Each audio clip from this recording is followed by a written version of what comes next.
As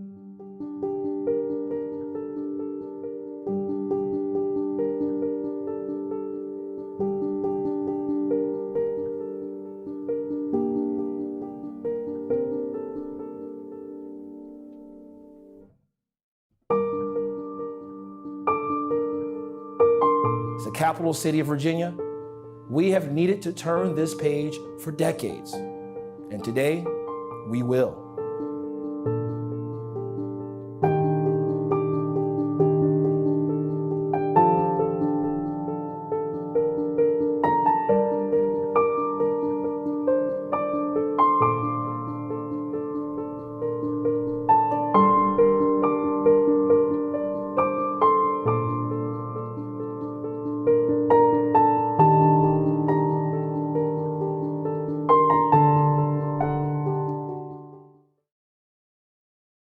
Good afternoon and welcome to Washington Post Live and another in our series on race in America, co-produced with the Capehart podcast. I'm Jonathan Capehart, associate editor at the Washington Post.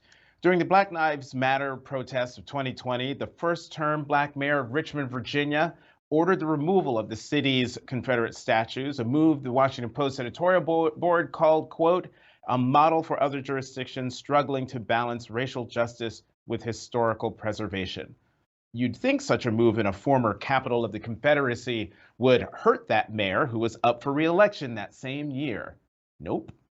Joining me now is Levar Stoney, 80th mayor of the city of Richmond, Virginia. Mayor Stoney, welcome to Capehart on Washington Post Live. Thank you, Jonathan. Thanks for having me today.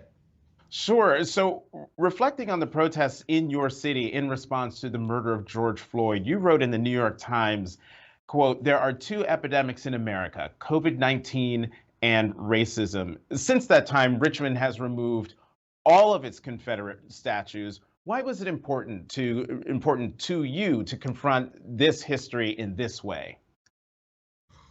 Well, I think Richmond has always, been known as, the capital of the Confederacy. And I wanted to take Richmond in a different direction. I always worried about what was going to happen after the comma, right? Richmond, Virginia, comma, what else?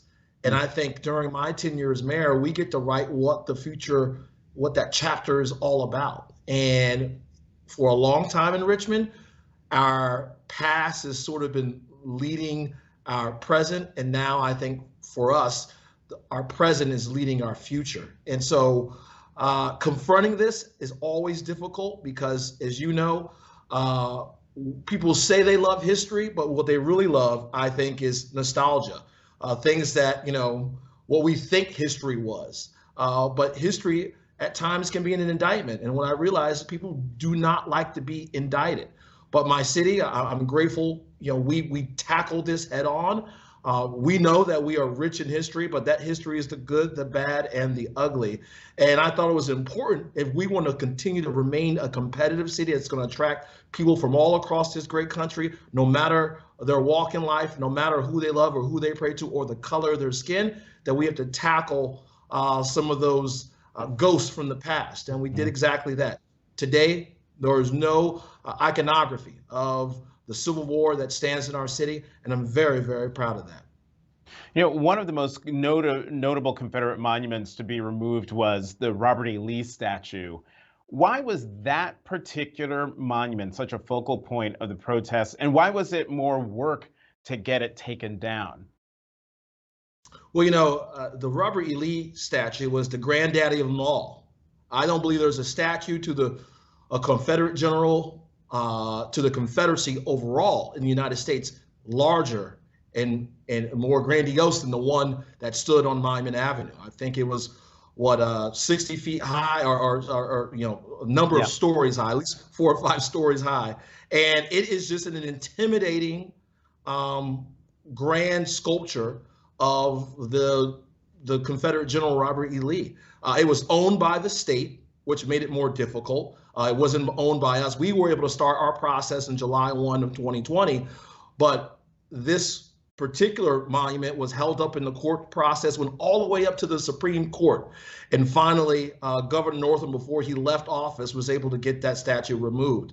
And I think it was a center for all of the protests during the summer upheaval that we saw in 2020 because it happened to be on one of the grandest boulevards in all of Richmond. It was the address that you want in Richmond. And we know why this statue was put there, why it was erected there. It was to start this great subdivision, basically a housing development around Confederate monuments. And when it was erected, it was celebrated. There are pictures that go back 100+ years that show that this was a celebration, but also this was to stake the flag in the ground that said that although the Union may have won the Civil War, that we, those who were in charge at that time, mostly white and the wealthy, were still in charge of Richmond. And so it was there to intimidate, there to send a message, and it did for a very, very long time. Yeah, as you said to Politico back in 2020, it was to send a clear message that they were still in charge, no matter the outcome of the Civil War. You wrote that you cried when the Stonewall Jackson statue was removed in front of a crowd of protesters in the rain. Most recently in December, you were there when the AP Hill statue was taken down. Why is it important for you, or why was it important for you to personally witness these removals? Well, for the Stonewall Jackson one on July 1, 2020, I was not able to actually see it removed.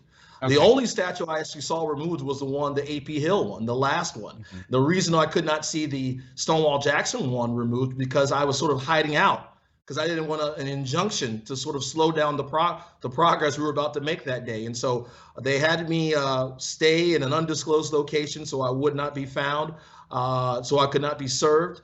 And I watched that removal on TV, live TV. All the stations here in Richmond took it live. And when the statue started to shake off of its pedestal, I couldn't believe it because it was certainly something that I think many Richmonders, many Black Richmonders thought would never happen during their lifetime. And hell, I'll tell you this, Jonathan, I did not think as mayor that I would, number one, ever confront it, and number two, would ever see it removed in my lifetime. So that brought tears to my eye that day. But I also thought it was important to be there on the last day of a monument standing in Richmond, because at the end of the day, I wanted to make sure that folks knew that Richmond got the job done.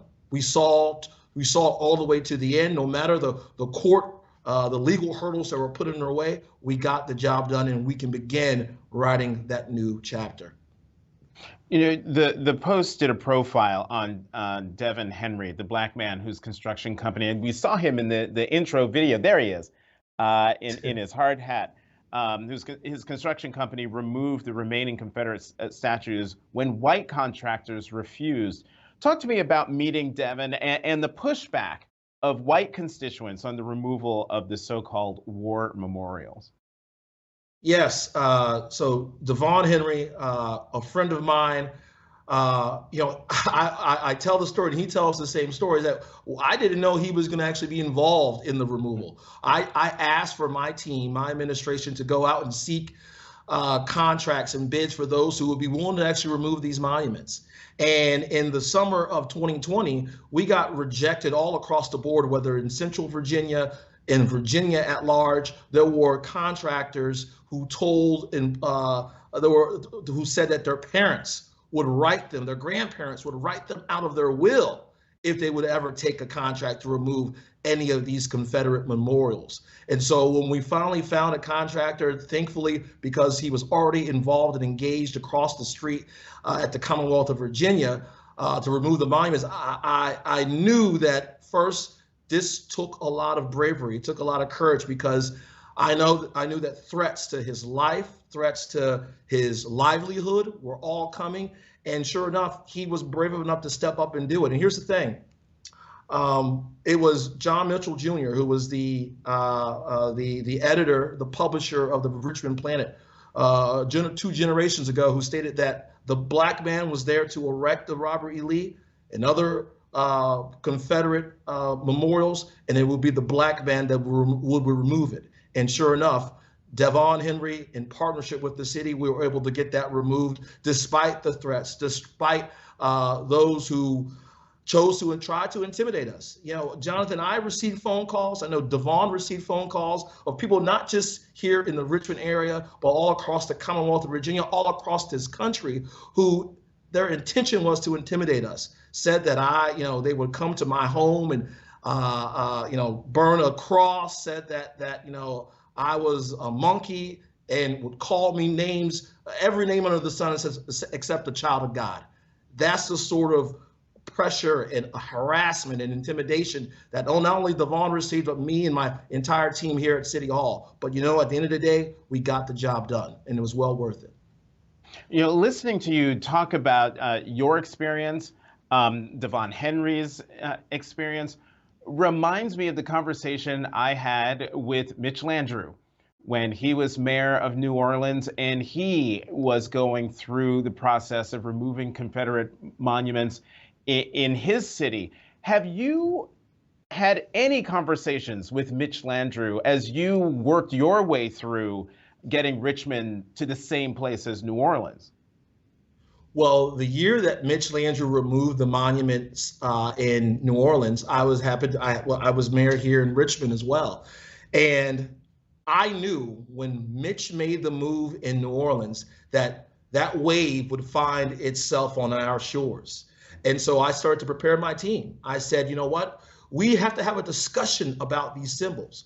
And so we started the Monument Avenue Commission to explore the recontextualization of these monuments. And then the tragedy in Charlottesville happened and Heather Heyer was killed. And so that's when we thought we had to add removal to that discussion. The only issue was that we had no authority in removing those monuments. And I remember talking to Mitch and him advising me and saying, look, Mayor, you have to do what is in the best, what your city would approve you to do. Mm-hmm. And it was hard at first. We discussed removal, we would discuss recontextualization, but we knew we had to end up here at the removal. And when the Commonwealth of Virginia gave us the ability to actually remove them, and actually we did it in the summer of 2020, one of the first people I contacted was Mitch Landrieu. And I told Mitch that we finally got it done. And Mitch, he applauded me for my efforts, but also he reminded me that it's going to take a little bit more time for folks to continue to have my back. I brought Mitch to Richmond and said, Mitch, I would love for you to have us to have a conversation about what you did in New Orleans, but also what is necessary. What do we need here to get the job done in Richmond? And the one thing he told my residents here is like, when the mayor decides to do this, you all need to remain behind him, continue to have his back. And I'll have to say, I'm grateful to my residents. I'm grateful to my community because they have had my back. That is an incredible story to hear, because I remember talking to Mitch at the time, then Mayor Landrieu at the time, and he was catching hell there from a lot of people. A lot of people he said he grew up with, he knew all his life, who were dead set against what he was doing. And he's white. So I'm wondering, how did you thread that needle as the Black mayor of Richmond with a lot of white constituents for whom, this is their history, or as you said, it's actually nostalgia. How did you walk that line? Well, we laid out a process first, Jonathan, right? In 2017, we took in feedback from Richmond residents from both sides of the ideological aisle, left and from the right. But what we saw that was a little bit, I thought disturbing, because remember, this is also the state capital.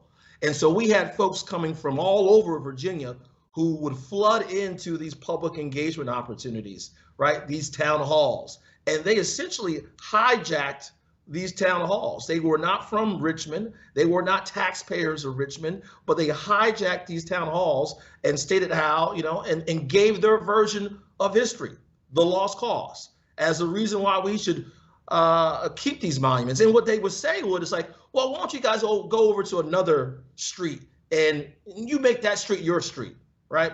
You keep these monuments up and you go to the boulevard and which we renamed Arthur Ashe Boulevard, and you just go ahead and just make that your own street. But I think a lot of those who were on the commission at the time found that as also unacceptable. And so I will tell you this, Jonathan, it was difficult.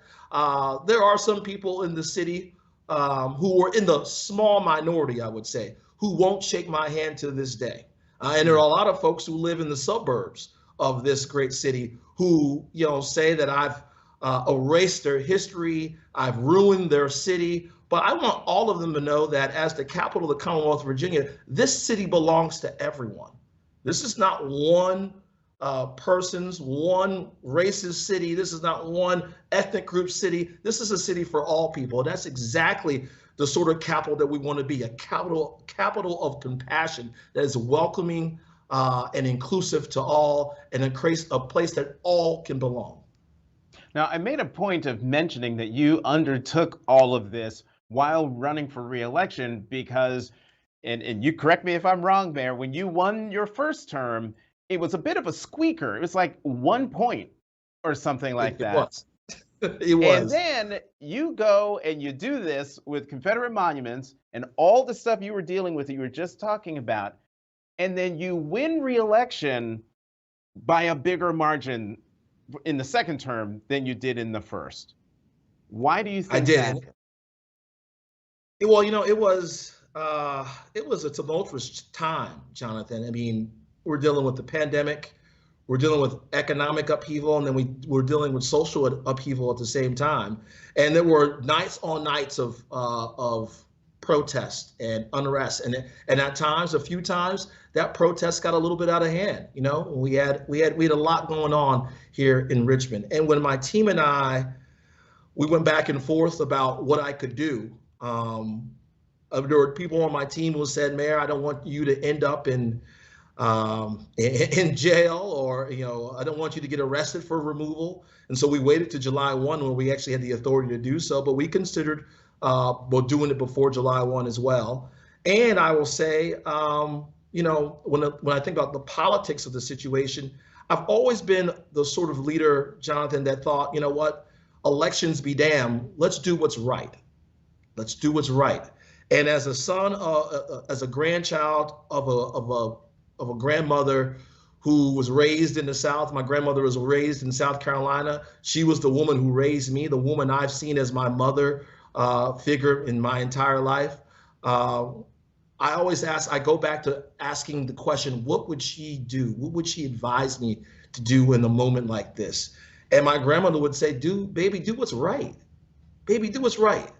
And that's sort of the voice that was always in my head, Jonathan, when I had to think about what move should we take right here. Do what's right. Yes, it could have cost my reelection, but at the end of the day, I could live with doing what was right versus not sitting on my hands and doing anything at all, not doing anything at all. A lot of times, I think leaders, they kick the can down the road so that it's another person's issue. And for me, I'd rather take the action and pay the consequences in doing what's right instead of doing nothing at all. You wrote, I believe, yes, in the Washington Post in 2019, quote, "We now have a responsibility to erect new monuments to the diversity, inclusivity, and equity we celebrate as values in our city. One of those monuments is the superb Rumors of War, which I've only seen when it was sitting in Times Square, not in its new home. Yeah. But it's a statue by artist Kehinde Wiley, famed for his official portrait of President Obama. What does the statue mean to you, and what statues would you like to see on Monument Avenue? Well, what someone said to me the other day that I think that I heard this from someone, that the removal of monuments take away from the Rumors of War, because the Rumors of War was sort of a contrast and a spin off of the Stonewall Jackson monument. And it said without that, you have no context of what the Rumors of War statue really means. And I think that's absolutely false and ridiculous, because first, you've never seen, it is rare in this country that you see a Black man on a horse erected in any locality in this country. Yeah. So I think that's totally false. And number two, you can always still read about the history of Richmond, that used to be the home of the most Confederate memorials than any other city in the United States of America. And having that as a backdrop, knowing that this is a statue with a black man on top of a horse here in Richmond shows you that we actually are turning the page on the lost cause and embracing the righteous cause. And I'm grateful for the Virginia Museum of Fine Arts and all their supporters who got behind, knowing that this is a piece of art that will be seen for generations to come. And I will tell you this, it will withstand the test of time. What's been the reaction in Richmond to the statue? I know the reaction when it was sitting in Times Square. It's what made me walk all the way to Times Square when I was in New York City at night to go see it. And it was spectacular. But that's New York City. What do the folks of Richmond think of it?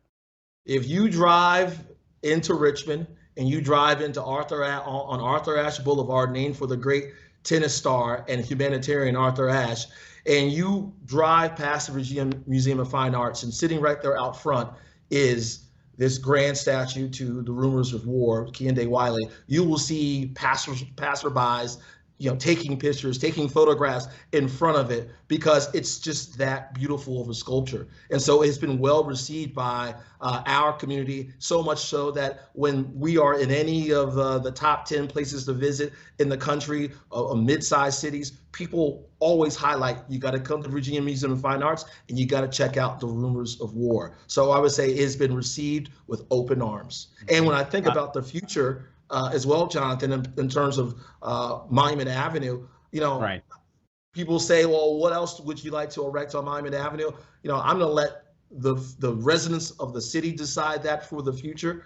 I just think that Monument Avenue, when you look at it today, sans monuments to the Confederacy, it's still a beautiful boulevard that people want to live on. But we have to take steps in our community to create more. When I think of monuments, Jonathan, I think of new schools, new community centers, new opportunities for Black and brown residents in my city they didn't have before. And I think we are doing a better job in being more intentional, that there's symbolism in one space, but what are you going to do that is actually, in a proactive way that's going to give opportunities to those who have been long marginalized in the city. And so I don't want folks to think that we're only focused on symbolism in the city of Richmond. We're focused on real opportunities for people.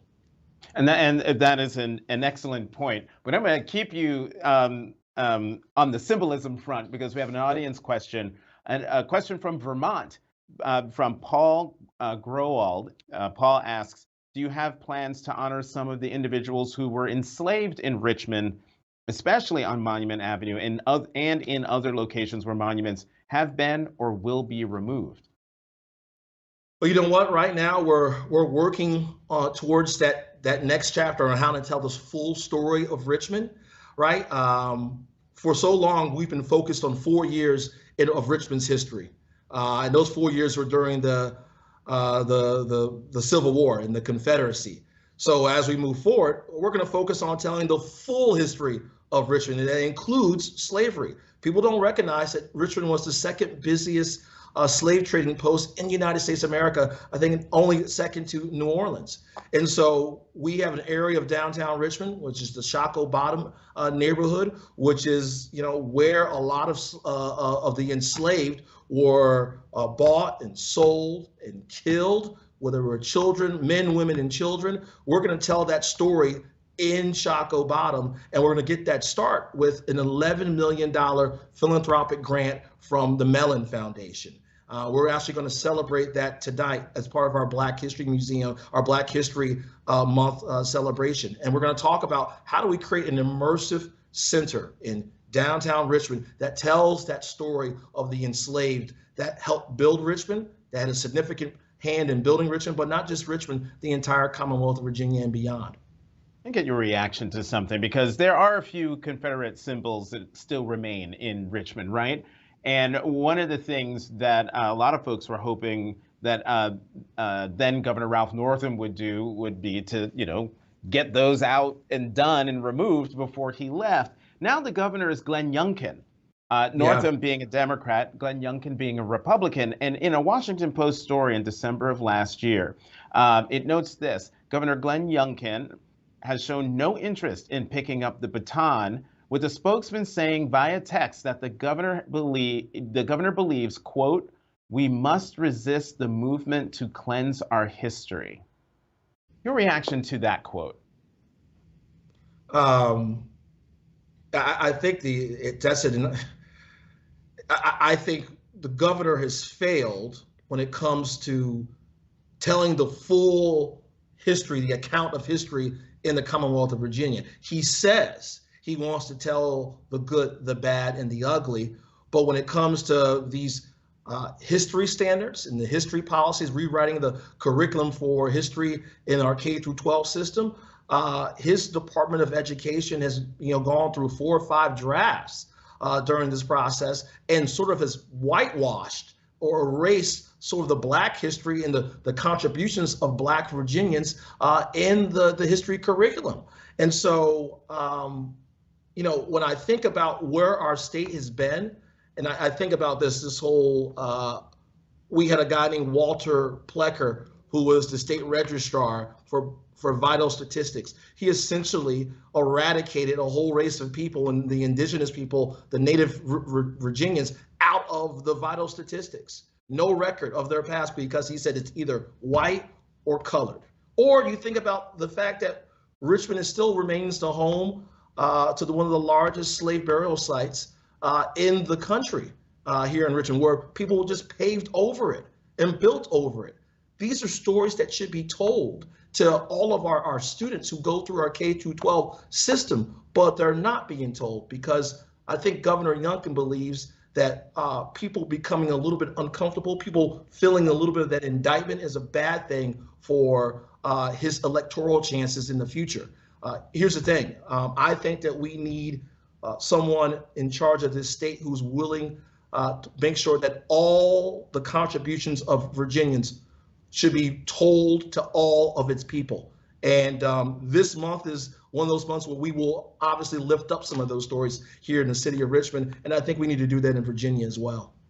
Let's broaden the aperture a bit and take it national. Well, okay, let's take it to Florida. I mean, the conversation we're having right now is similar to what's happening in the country nationwide as we talk about what Governor DeSantis is doing when it comes to the AP African American Studies course for high school students, where he actually said that the AP framework, which I'm almost done reading, put that on the record, he says that quote, lacks educational value. Just, not that you've had to read the AP framework, but the idea that a framework that is about African American history and its contributions to overall American history lacks educational value. Jonathan, it's almost as if Governor DeSantis is saying that our contributions, the contributions of my ancestors, your ancestors, don't matter. They have of no value to the educational process, and I think he's dead wrong. He's already passed legislation in Florida that stated that you can't say gay in the classroom, and I think he's basically taking another step that you can't say Black in the classroom as well, and I think that's dead wrong. That is the sort of regression I think that we're seeing in this country. You look at America and our history. There are obviously, as a person who loves this country, I love this country. We've made progress in many ways, but there are times when we regress as well. And the tactics that are coming out of the administrations of Governor Youngkin and Governor DeSantis obviously highlight and demonstrate that regression. Mayor Levar Stoney, the 80th mayor of Richmond, Virginia, thank you very much for coming to Capehart on Washington Post Live. Thank you, Jonathan. And thank you for joining us. To find out more information about upcoming programs, please go to WashingtonPostLive.com. Once again, I'm Jonathan Capehart, Associate Editor at The Washington Post. Thank you for watching Capehart, joining Capehart on Washington Post Live.